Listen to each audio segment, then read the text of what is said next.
Welcome to the Health by Haven podcast. I'm your host, Haven Quinlan. If you're a multi-passionate wellness enthusiast, then you're in the right place. I'm obsessed with learning as much as I can about the wellness world, and I want to share that with you. Each episode will dive into various aspects of health and wellness through inspiring and informative guest interviews with some solo episodes thrown in. Tune in for all things health, and let's have some fun, shall we? Well, hey, you guys. Welcome back to the Health by Haven podcast. Today is just me and you. I am going to be giving my recap of running the 2025 TCS New York City Marathon. So if you are interested at all in this race, what it's like to be there, what it's like to run it, then this is a great episode for you. Or if you're simply curious about all the phases of marathon training and what it's like to run a world major marathon. We're going to be chatting all those things today. If you are potentially interested in running the New York City Marathon, I'm going to talk a little bit about that as well, about how I got into the race, my advice for this race course specifically, things to bring with you, all the gear I wore, all that good stuff. We're going to get into the nitty gritty. And if you're not a runner at all, maybe this will inspire you to lace up your shoes and get out the door. Okay. Wow. Where to even begin? I am sitting down and recording this on Monday, November 3rd, 2025. So the day after the New York City Marathon. I'm feeling very sore, no surprises there, and really just tired, which I guess also no surprises, but not even necessarily sleepy tired, just a little bit sluggish, a little bit slower to motivate. So we're doing this in the late afternoon, but we're getting it done because I love this kind of content. When I'm running a race, I want to hear all about the course and all about people's experiences and pieces of advice. So anyways, I hope this can be of interest to you guys and help you out if you want to run the race in the future. So little background on me. If you don't know me, I am now based in New York City, but this was a city that I dreamt of moving to ever since I was a little girl. My wall to this day in my parents' house is covered over the desk is like a collage wall of pictures of New York City and of Paris, my two favorite cities. And so I do feel so lucky to say that I am finally living here in this city that I've wanted to live in forever. But along with that, really ever since I started running marathons, running the New York City Marathon was on my list of races that I had to run. And you might be surprised to find, if you're not a marathoner, you can't just sign up for this race. Even though yesterday broke the record in number of participants who completed the New York City Marathon, it overtook London's record. So it is now, yesterday's marathon was a world record for size of race, number of participants who finished. Yesterday, 59,226 finishers completed the TCS New York City Marathon. So if you were in that crowd, congratulations. You are officially a New York City marathoner. That is so incredible. And I love having my Instagram feed flooded with all things New York City Marathon. It's so amazing to see everyone out there and all of their accomplishments. There are a few ways to get into this race. You can't just go online and register for it. One way to get in is by entering the lottery. They hold a certain number of spaces each year for a random drawing. If you want to run the race, they'll randomly select people. I don't remember the exact stats, but it is very, very hard to get in the lottery. I think there was something going around last year of like it's easier to get into Harvard Law School percentage-wise, of course, than it is to get a bid through the lottery for the New York City Marathon. So odds are not in your favor, but I have been entering this lottery for years without ever getting the lottery drawing. Another way to run this race is through a charity partner. So a great effort that the New York Roadrunners partner with a ton of different charities for a multitude of causes where runners have a fundraising minimum, and it's different for every charity. You have to raise X number of dollars for this charity, and you get a bib to run with the charity. And then, of course, there are, like the running influencers and the corporate partners and things like that. And the last option is to do the New York Roadrunners 9+1 program. So this is for anyone who's a member of New York Roadrunners, which anyone can sign up and pay an annual membership fee, of course, to be in the Roadrunners. And you have to run 9 qualifying races and volunteer at one race or like expo event, all in one calendar year, to become eligible for guaranteed entry for the next year. So when I knew that we were going to be living in New York City last summer, 2024, for several months, I mapped it out and I decided to take matters into my own hands because I was tired of waiting around and getting no's from the lottery. And in 2024, I ran 9 qualifying races and volunteered at one to complete my 9+1 and got guaranteed entry into this year's race. So it's definitely a long game. It's a game of strategy to get into all of these different races and when you can make them happen on the calendar. Obviously, there's a financial investment with entering all the different races as well. So it's a long game, and it's definitely not instant gratification that a lot of us are used to in today's society. So that is how I ran it this year. I started training in July. This was a 16-week training program that I programmed out for myself. I started running in July, so summer heat in Knoxville, Tennessee, before I moved. I ran miles in Knoxville, in Maryville, and in Johnson City, Tennessee. I ran in Bordeaux, France, and in Paris, France. I ran in Rome, Cinque Terre, and Florence, Italy, all while I was on vacation. Kept this training up in August. I ran some miles in Charlotte in September when I went down to be in one of my very best friend's wedding. And of course, I ran a lot of my runs here in New York City, which I felt very lucky I could practice on the bridges and even run some of the course throughout my training. I also did a lot of different cross training. I don't love going to the gym by myself to do workouts, but when I was doing at-home workouts, I used the Build and Burn app as well as Grace Fryer Fit YouTube videos. And when I was doing cross training in a studio, most of it, of course, was at Pure Barre because I'm a Pure Barre instructor. I believe in it so much. I think it's the best cross training. And so most of mine was through Pure Barre, but I also did a good handful of Pilates at SLT and at New York Pilates. I did a dance body class. I did several Fuse House heated sculpt classes. So lots of different ways to get cross training in just to keep things interesting. My training plan that I had out for myself specifically was 5 running days a week, 1 cross training day a week. Sometimes some supplemental cross training on my shorter run days, and then 1 day fully off each week. And typically I was teaching some bar classes or, taking my dog Waffles out for a walk to still stay active those days, but still giving my body some rest. So that's just like a little bit of a peek into what my training looked like. If you've been following along the Health by Haven Substack for the last 16 weeks, I've done a special edition of a newsletter called The Running Report, where I've outlined that for you guys.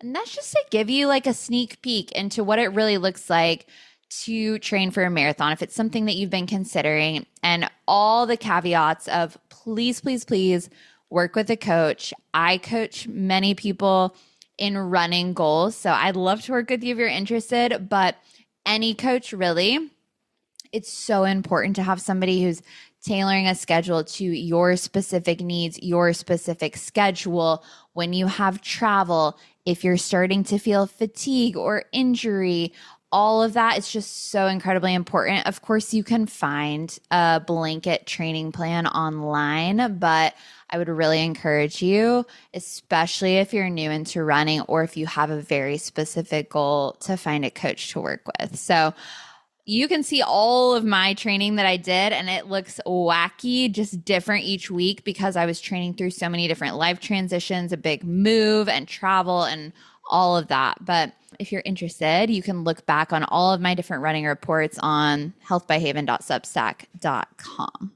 Let's do a little by the numbers, shall we? So, of course, with any training plan, you want to have a plan, but you also want to be flexible when things come up, whether it's sickness, which I was battling a really nasty cold for 2 weeks, had to pull back a little bit, whether it's travel, whether it's just life happening. So you've got to be able to be a bit flexible without completely throwing your plans out the window. You still want to prioritize, especially those long runs. So over the 16 weeks plus race day, I had originally programmed for myself to run 702.35 miles. I ended up at the end of this training block running 682.2 miles. So honestly, not too far off, 20 miles short over 16 weeks. I'm pretty proud of that. There were some times I had to listen to my body and pull back, but that is really important to be able to do to keep yourself safe and to get you back out the door the next day. Of course, many, many, many more miles were walked and lots of cross training was had, but so were those dedicated rest days and a lot of fueling throughout. So let's get into the marathon weekend activities.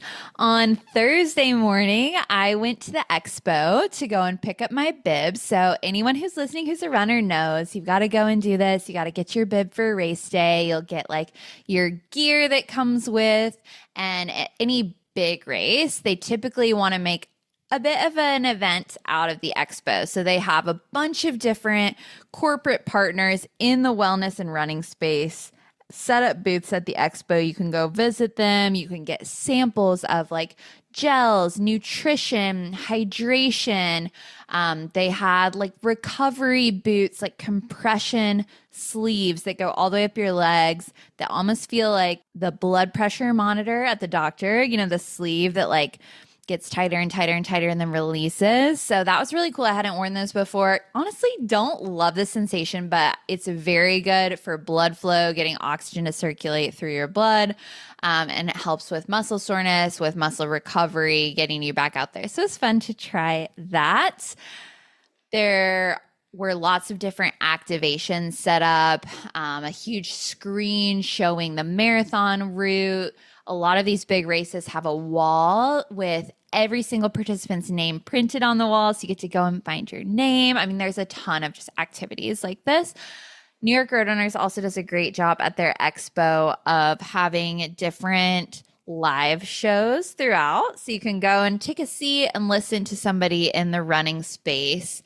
And that is exactly what I did on Friday. I went back to the expo because I saw that the New York Roadrunners podcast, Set the Pace, was going to be interviewing Oliver Phelps, who plays George Weasley in Harry Potter, one of Ron's older twin brothers. And if you know me at all, I'm a huge Harry Potter fan. I reread the books every year. I love the movies. I feel like I just grew up with those characters. And so it's very nostalgic for me. And so I was like, well, yeah, I may as well go back and listen to him talk. Why not? And it was very fun because he was running New York City and it would be his first marathon. And he did finish. I saw on social media, he finished in a little bit over 5 hours yesterday, but he was running for a charity. So he wanted to come on and speak about that. And so that was really cool. And I got to meet him afterwards and have a photo. And I was like, oh my gosh, like 10-year-old Haven is freaking out right now. I mean, I still kind of was freaking out because I was like, I've watched you so many times in movies. Like, how are you standing next to me? It was very surreal. So that was a cool experience. And then Saturday, I had signed up to run the Abbott Dash to the Finish Line 5K, which starts on First Avenue in front of the United Nations building. It goes across 42nd Street through Times Square and then up 6th Avenue into the park. You do your last mile in Central Park and you finish under the marathon finishing arch, across the marathon finish line. So that was very cool to get to see that race. It was a crisp morning, but really gorgeous out. It was a lot of fun to be there. I'm not sure how large the race is, but pretty big, not as big as the marathon, of course. But it was a fun way to get my shakeout run. I definitely had to hold myself back because it's hard not to let excitement and adrenaline get the best of you when you're doing a shakeout in a race scenario and not just rip it. But I tried to go super, super easy on the pace, barely getting my heart rate up so that I could just mostly shake out the legs, shake out the nerves for the next day. That was the fun run, not the Eagle race. But I really enjoyed it. I don't know if I'll do it again unless I'm not running the marathon, so I could feel like I could actually try to race it. But it was a really fun experience to get to have as part of the weekend. And Billy met me in the park afterwards with pop-up bagels, which if you know, they are the best bagels in New York City. If you're here, you must try them. And so we sat in Central Park and we ate our bagels and then took the train home.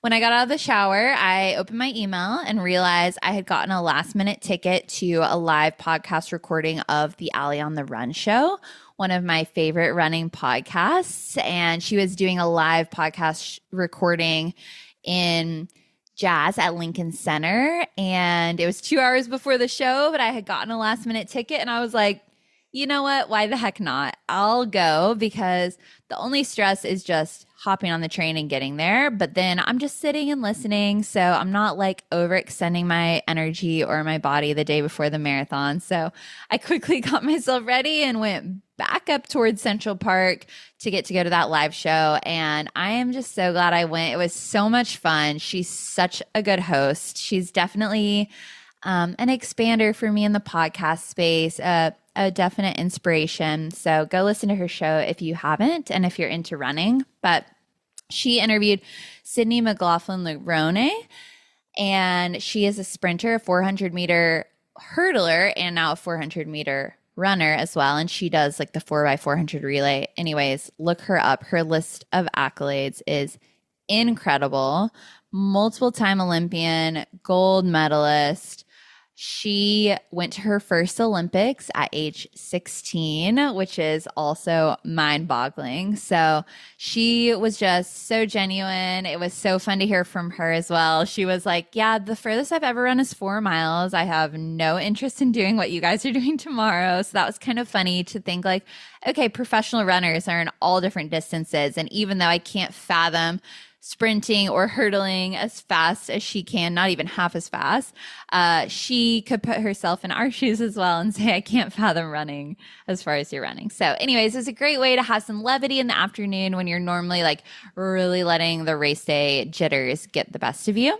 And then I got to meet Deena Kastor after that podcast recording as well. And if you listen to last week's Health by Haven podcast episode, Deena was a guest on the show. And I literally still can't believe I'm saying that. She is such an accomplished runner and human and an amazing athlete, an amazing person. She's written my favorite running book called Let Your Mind Run. I would highly recommend reading it, even if you're not a runner. It's a great book on the athlete's mindset and how it translates into life and how shaping your worldview and taking challenges and turning them into a fun game and spinning positivity into everything can just completely change the course of your daily life and of your accomplishments. And I love that book. I reread it before every single marathon. And so getting to have her on the podcast, honestly, she's like, if you ask me, who would you most want to interview for your show? It would be her. So to say that she's been on the show now is just, oh, I just can't believe it. She's amazing. She's so, so gracious and so kind. And so getting to meet her in person, because we recorded on Zoom before she was in the city. Her schedule is just too busy, but it was so much fun to get to meet her in person and hug her and chat with her and ask her about her time in the city so far. And she's so sweet, asking me, oh, how are you preparing for the race? How are you feeling? And I was like, it doesn't matter. Like, I'm talking to you, freaking out a little bit, little fangirling moment, but she's wonderful. And so finally got to meet her there. And then I headed back home to try to have a chill night to prep before the race. Had my pasta with veggies for dinner and got in bed at like 8:30 p.m. Quick check-in. How's your body feeling today? If you've been carrying old tension, maybe from an old accident, childhood braces, or just life doing its thing, then you're not alone. At Avoda Massage Therapy in Columbia, South Carolina, they offer something called craniosacral fascial therapy, or CFT, and it's amazing.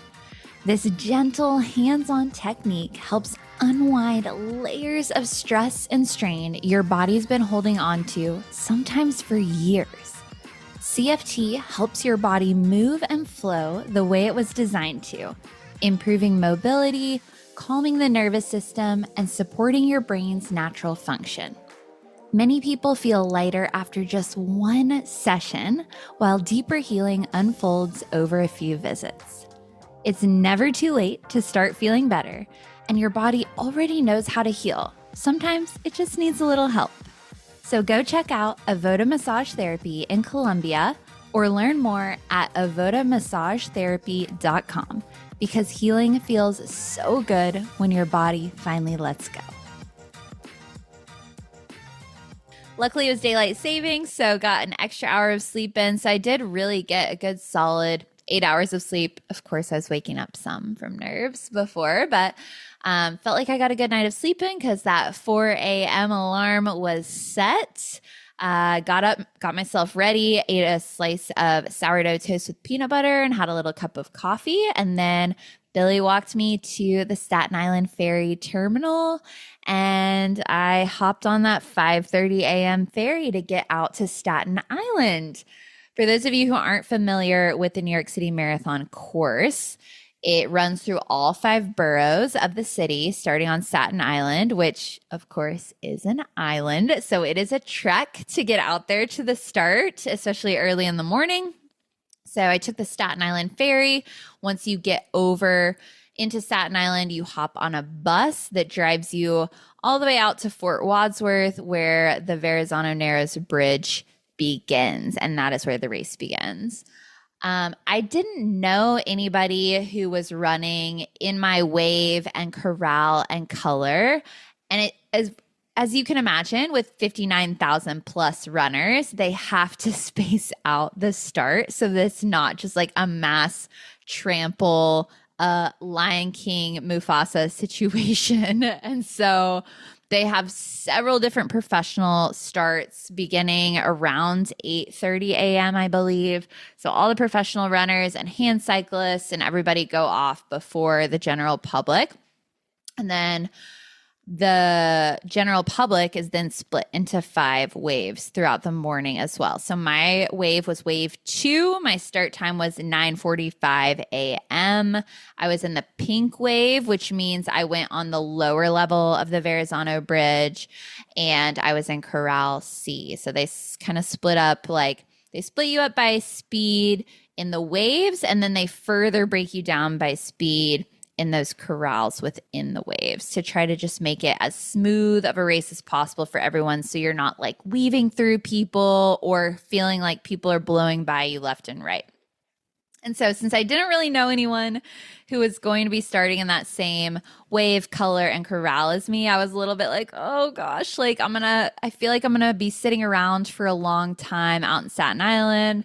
I'm going to be so bored. I'm going to be so nervous. Like, how am I going to pass the time? So I actually did bring a book with me, which I ended up reading like 3 pages of, because I made some friends on the Staten Island Ferry. Leave it to me to be the one to make everybody around me talk to me because everyone was having some really like nervous energy. I could just feel it in the air. So I just started chatting with the people around me on the ferry, and lucky for me, the girl sitting across from me, shout out Sammy, my new friend, she was actually in the same wave and color as me and just one corral later. So we decided to be buddies for the whole morning, and we rode the bus together once we got into Staten Island. We waited around in Athletes Village for 3 hours together. So we got to know each other a bit more.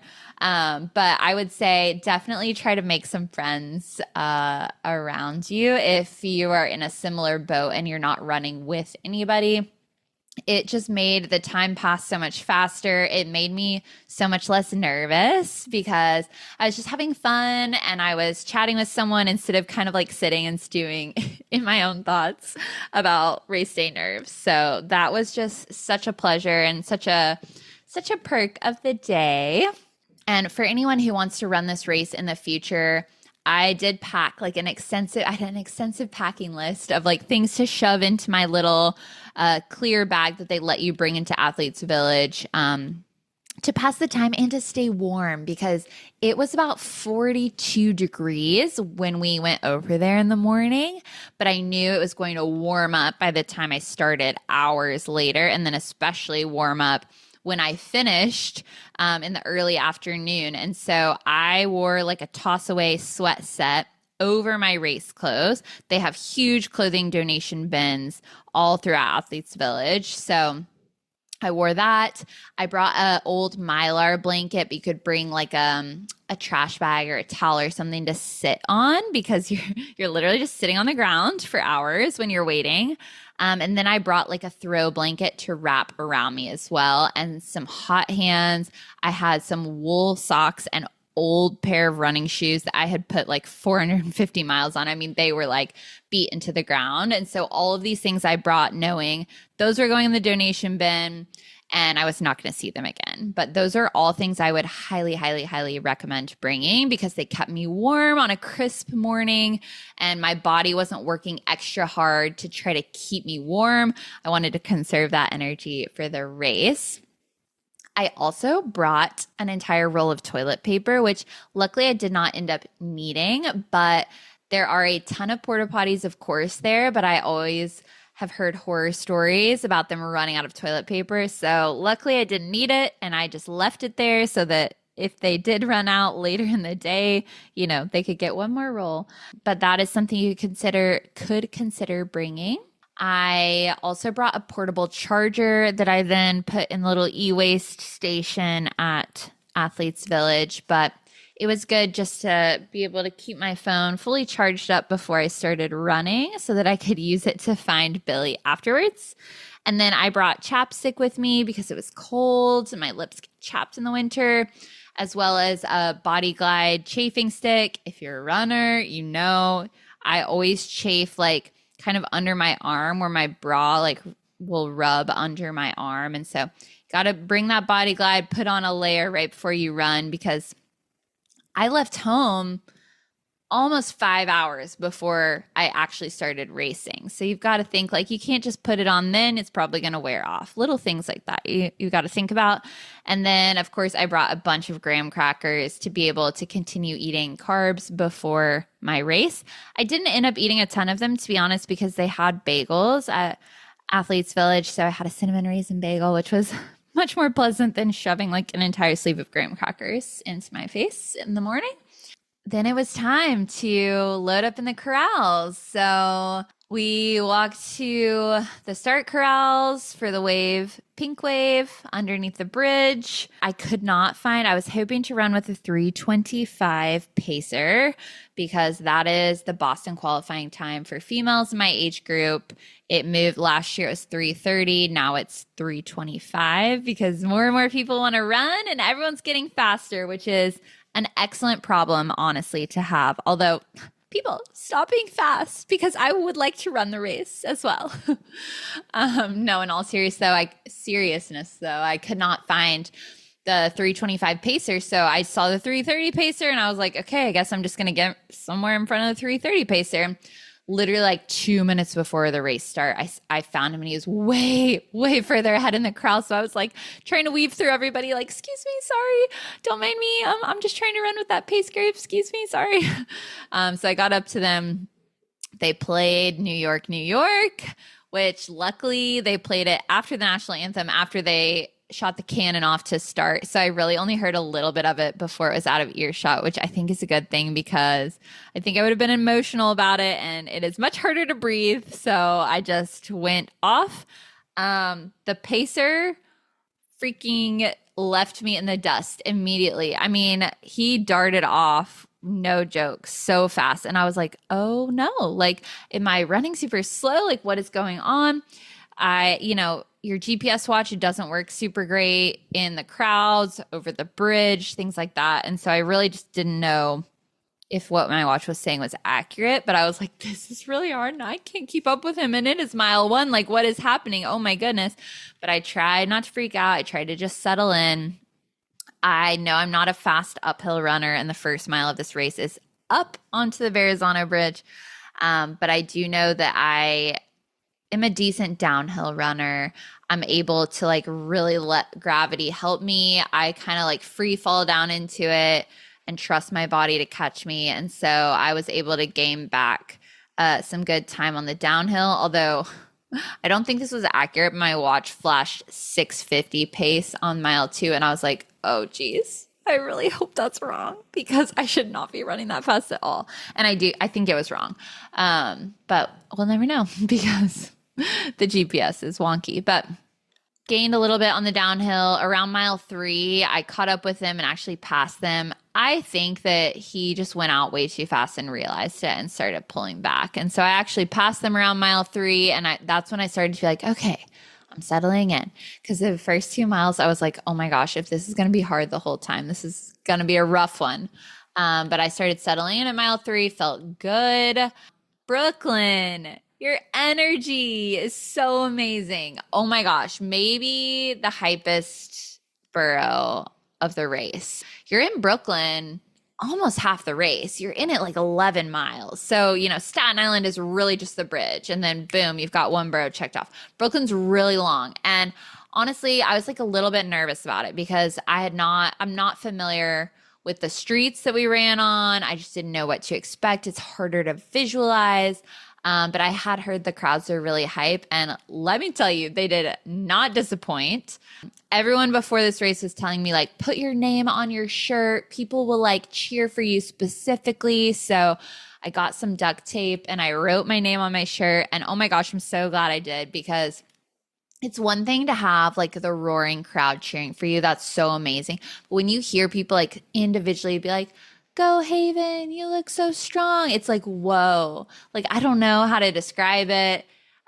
It's definitely a really great little jolt of energy. So the crowd certainly carried me and helped me stay on that 3:25 pace all throughout Brooklyn. I was feeling pretty good. Of course, there are a couple little dips where I was like, oh gosh, but then you'd like turn a bend and the crowd was wild again and there was music blasting and there's confetti cannons going off and there's people screaming and there's signs and the streets are just totally lined. I mean, there's one point, I think a little past mile 8, where there weren't as many barricades and there were people on both sides and it almost felt like you're running through a tunnel. Like they were like coming in on you and it's like a little bit distracting, but also so awesome that all these people are out there cheering for this race. I mean, so much fun. So Brooklyn was a party. I felt great going through Brooklyn, but when we turned to get onto the Pulaski Bridge to go to Queens, that is about at the half marathon point, and oh my gosh, that bridge is no joke. I thought it wasn't going to be a big deal because it's relatively short compared to Queensboro, but ouch, it is steep. I guess because there's less space to spread it out, the incline, and yeah, I was starting to hurt at that halfway mark, and that's when my pace started slipping a bit. I never saw the same 3:25 pacer again that I had started the race with, but a different 3:25 pacer passed me on that bridge around the half marathon mark. And I wasn't sure if she was like from a different corral or wave or anything like that, but my guess is that they did a little handoff with each other, and she took the second half of the race because I never did see him again. So that was my guess. I looked at my watch when I went over the 13.1 tracker and I hit my half marathon PR. which is great. It was like a 141. My actual PR is a 142 and some change, I should know. And I was like, one, that's awesome. Two, I feel like I'm going to regret this because I was a little over my skis, but I started pulling back a little bit. But Queens is super short. They had great energy though. A lot of cheering as well in Queens, a lot of good music. But you're really only in Queens about 2 miles with the bridge. And then you hop onto the Queensboro Bridge, which is the one everyone hypes for being like such a hard point in the race. And it's going to be so quiet because no one's allowed to cheer on the bridge and all of that. And all of that's true. I ran the Queensboro. I did an out and back on it at the start of my last long run last Saturday, just so I could have a bit of familiarity with it and with the incline. And of course, last week I was like, oh, it's not that bad. I think everyone's being dramatic. There is a reason why people are hyping it up. I mean, it's not horrible. I still do think the Pulaski Bridge was way steeper, but it's like 2 miles of all you hear is pounding feet on the pavement, and there's not music and there's not cheering, and it leaves you some time to be alone with your thoughts a little bit, and you start to think, I still have a long way to go and everything's really starting to hurt. So I kept trying to just like not let my mind start to slip into a negative spiral. But on that bridge, I hit mile 15 on that bridge and had to take a gel on that mile. And that's when my body started rejecting the gels. It was like, please, no more. They're so sweet. And you've already taken so many. Please don't make me. So I was like, this is probably not good. If this gel is making me feel nauseous at mile 15, like I've still got a ways to go and several gels to consume. So that was a little bit rough, but when you're starting to exit down the bridge and you get that downhill ramp, then you start to hear the roar of the crowds on First Avenue before you even make that hairpin turn off of the bridge onto First. It's just like, oh, this is about to get good. This is about to get fun again. So First Avenue is a very slow, gradual incline for many miles. But I will say no one ever told me this. So if you're running this race, yes, First Avenue is a climb. However, you're starting around 59th Street. That's where the Queensboro Bridge is. Up to 85th, it is pretty much a gradual uphill. But then at 85th, it goes down for like 10 blocks at least. So I will say there is a little bit of relief that is coming for you. So don't be too discouraged. And then I was just like, just get to Billy, because I knew he was going to be around 100th Street cheering me on. And, you know, my stomach was feeling a little bit queasy from the gel. And I was like, it's fine. Don't think about it. Like, you're going to see Billy soon. It's going to be fun. So I was looking for him. He had a big cardboard cutout of our dog Waffle's face. And honestly, when I saw that thing waving around, I was so happy. I was like grinning ear to ear. And then I like felt like I wanted to cry because I just wanted to see her. Of course, she could not be out on the course. It would be way too insane for her little anxious brain. But it was so fun to see her little cardboard cutout, and so great to see Billy. Ran up to him, got a big high five, and went on my way. And I was feeling pretty good, but that was around mile 18. And I knew I had about 2 more miles to get up into the Bronx before I could start coming down south towards the finish. And it started to get real after that. You know, you still have 8 miles to go. That's still a decent run, but I just kept telling myself, oh, you've done this in your sleep. Like, it's fine. But it was getting warm for sure. Basically right around mile, I don't know, probably at least since 18, there's really no shade. There's no cloud coverage. So it was a lot of sun in the middle of the day. I mean, at this point, it's probably like noon. So that was definitely starting to wear on me a bit. I had tossed away, my hot hands and my gloves before that.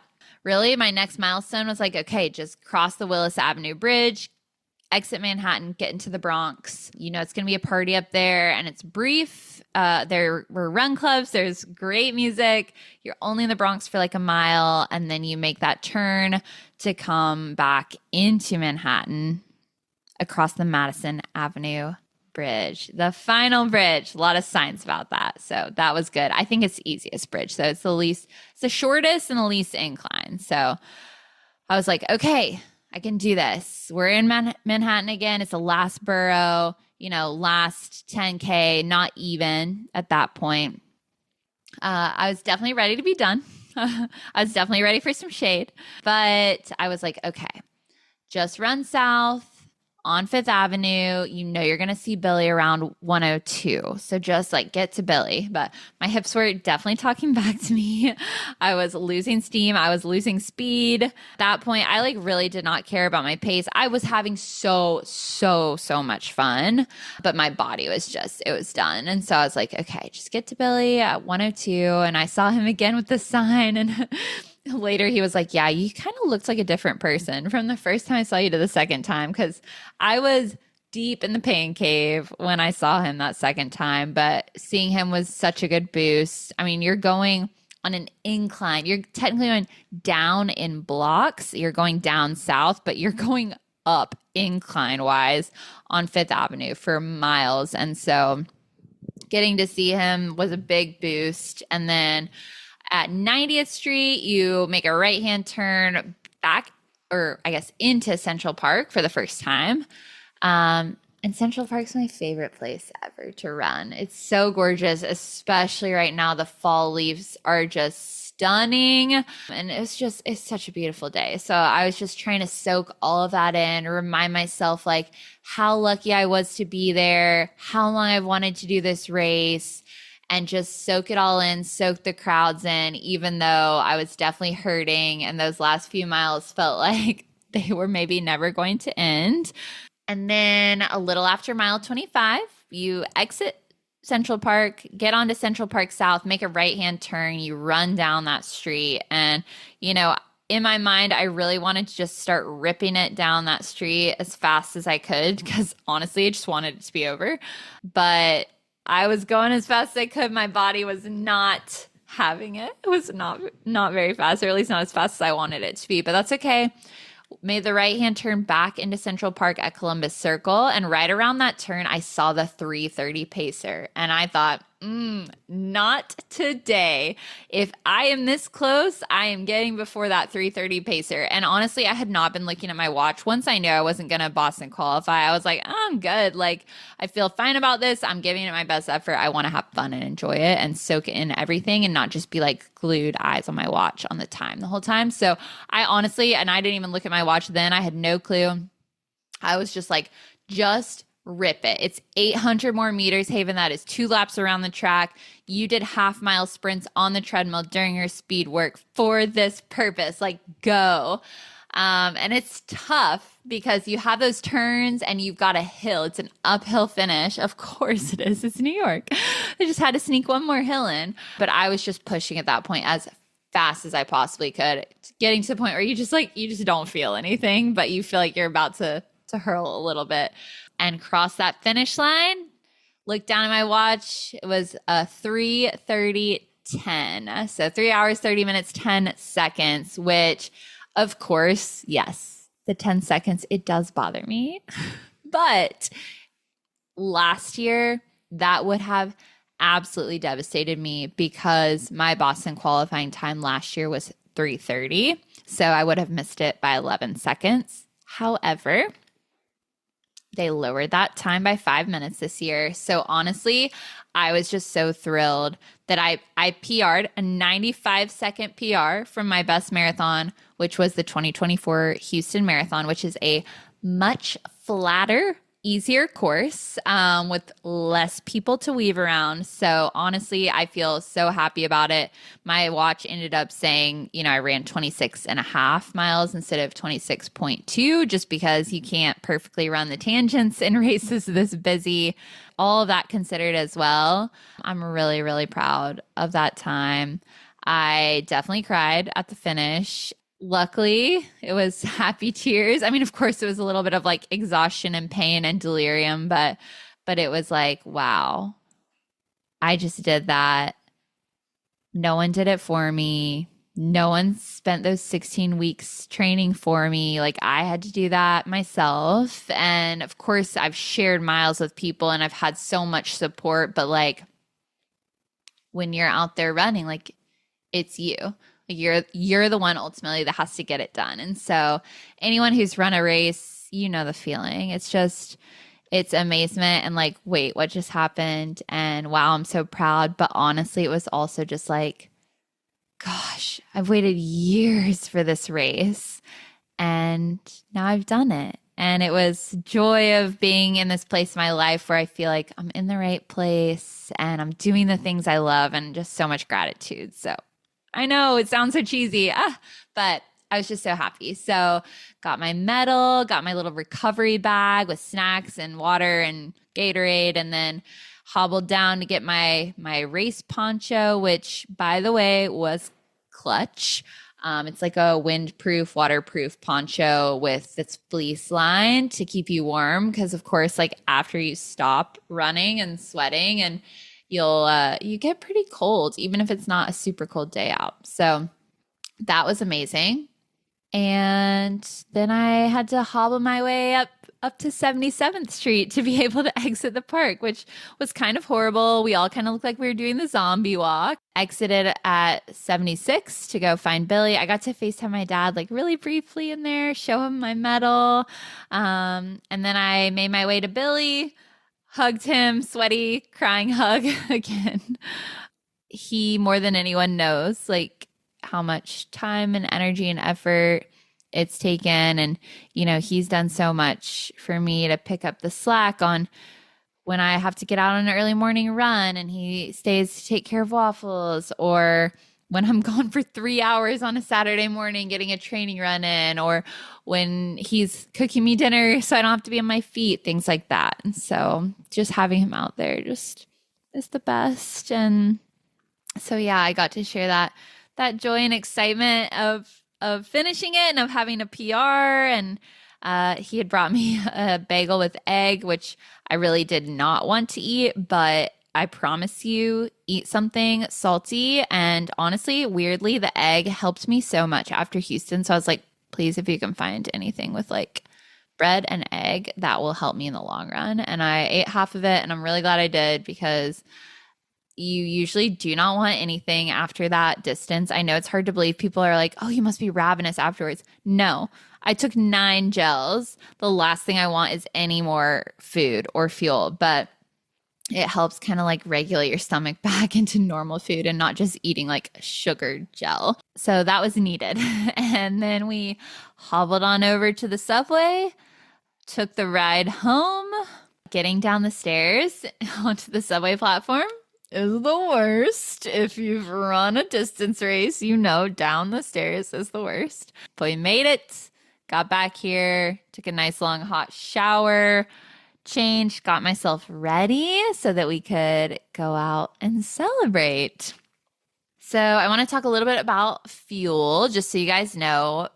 Nutrition is such an important part of, obviously daily life, but especially when you are distance training. And once again, I would strongly recommend working with somebody on this. This is something that I work with my coaching clients on.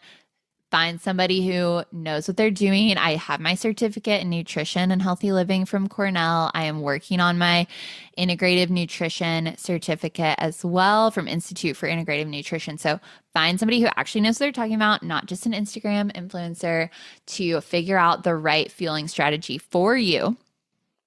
But just so you know what I did, and not saying that this is going to work for everyone, but what worked for me and what I did yesterday for fueling, I had that toast and peanut butter beforehand with some coffee. I had a bagel at the starting village.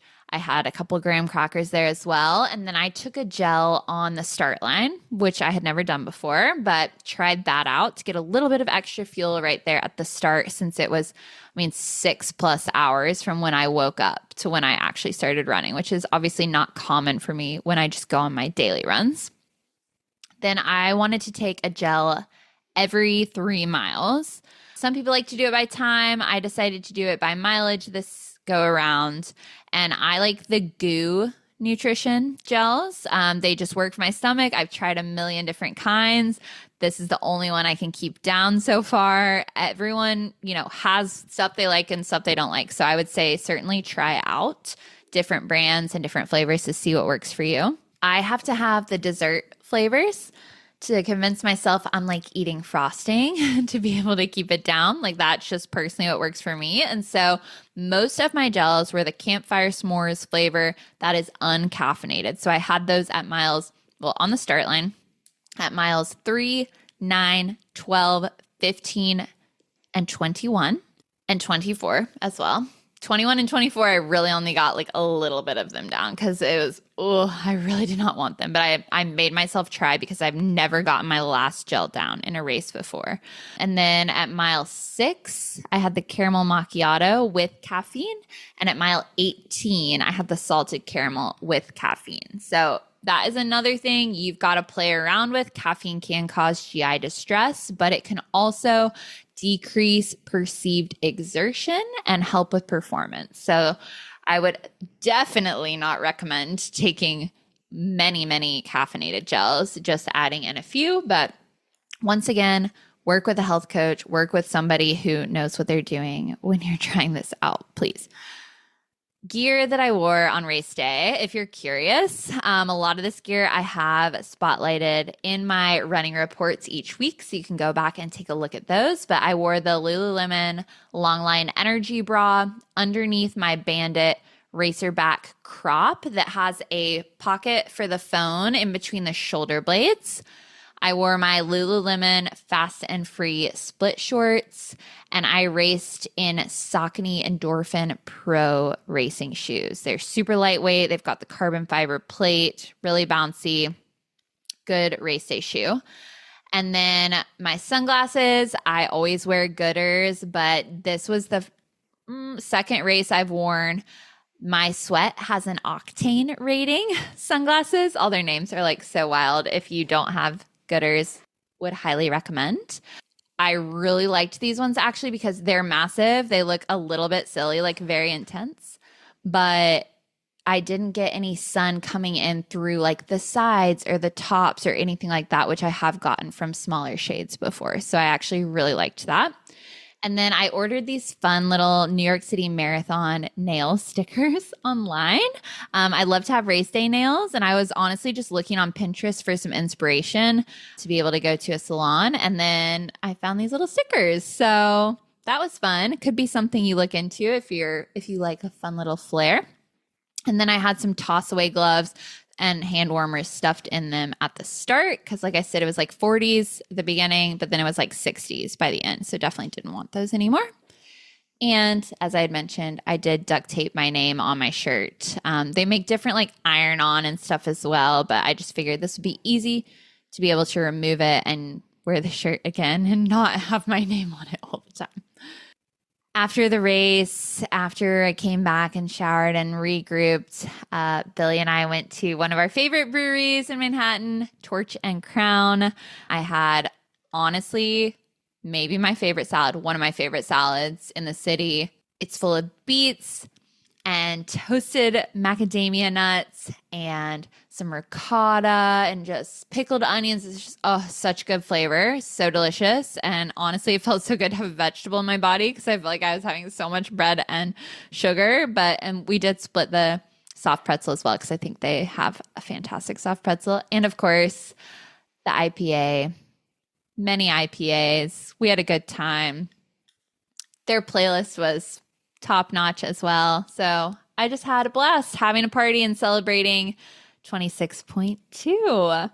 I was also emailing with my gal, Deena Kastor, no big deal, today about her episode release. And she responded, "Oh my gosh, you had such a great race, 3:30. I was tracking you. Congratulations." And I was like, what is my life? Deena Kastor was tracking my marathon. Like, literally, what is happening? So anyways, I just have to say that on here so that this can live in history one day when I'm like 80 and I listen back to this. This is for my own personal benefit, not for yours. Thank you for indulging me, but I never want to forget that moment. Okay, overall thoughts for race day. Most fun race ever. Like the entire course is a party. The city is so hype. Some races I've run, it's like no one would even know this was happening in the city unless you were trying to drive through it and you got annoyed that you got turned around. That is not the case in New York City. New York City shows out for this race. Like it is a national holiday here. It is so much fun. There are people who go out and cheer even if they do not know any runners. There are people handing out food and snacks and booze and water and Gatorade and anything you could imagine. I saw a woman holding tissues out in case you needed that.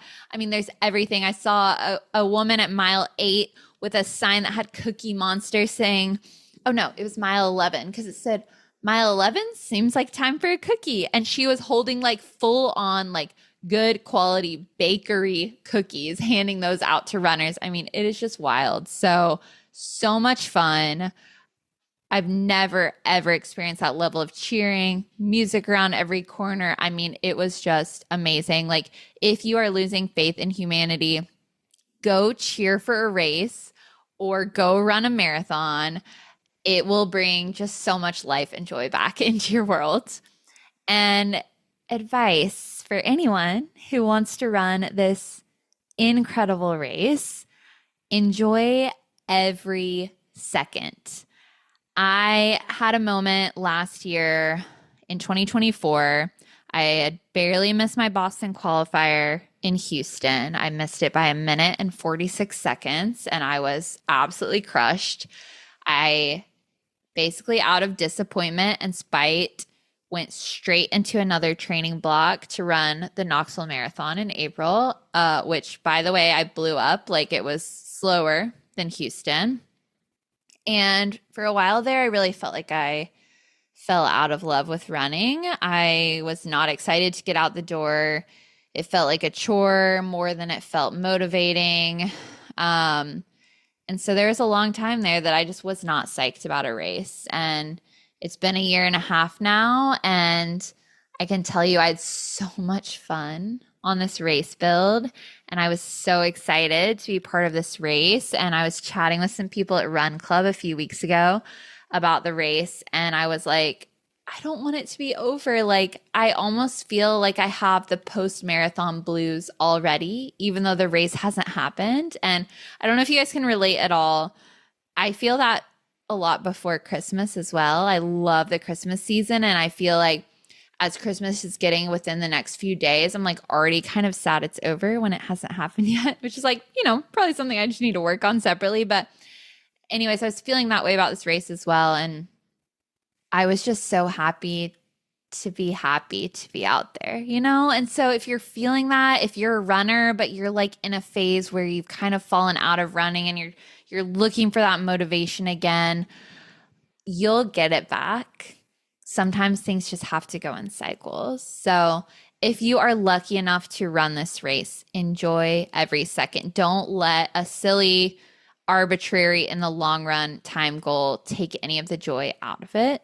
So many people want to run this race. So many people wait years to run this race. So many people don't have the ability to run this race. So enjoy all of it. Your health is everything. Like, being able to have an able body to get out there and do it is so incredible in and of itself. And channel Deena Kastor, a tough mile does not have to equal a tough race.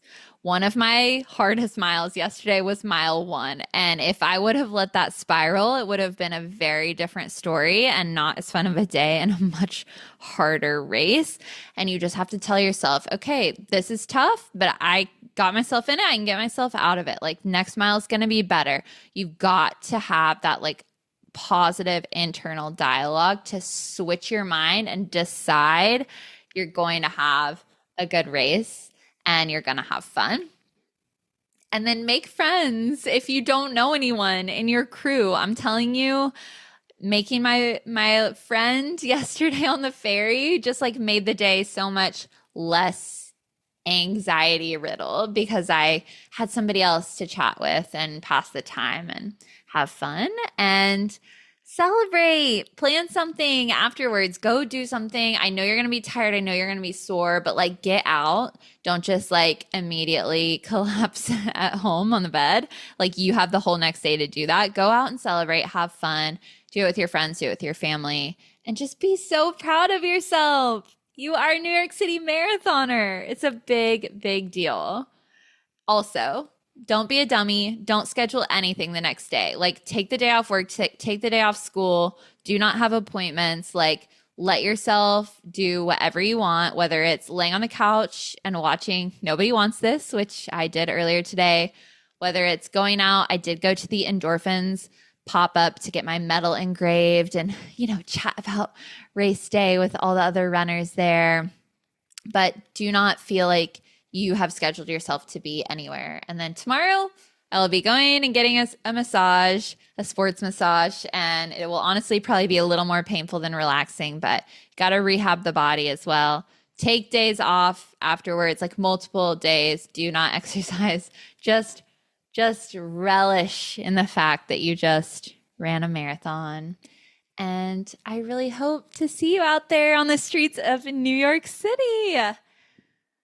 Hope you guys enjoyed this little recap. Let me know what other questions you have. Clearly, I could talk about the marathon all day long. So if you're into it and you have questions, not that I'm an expert, but I do have experience in this race once now.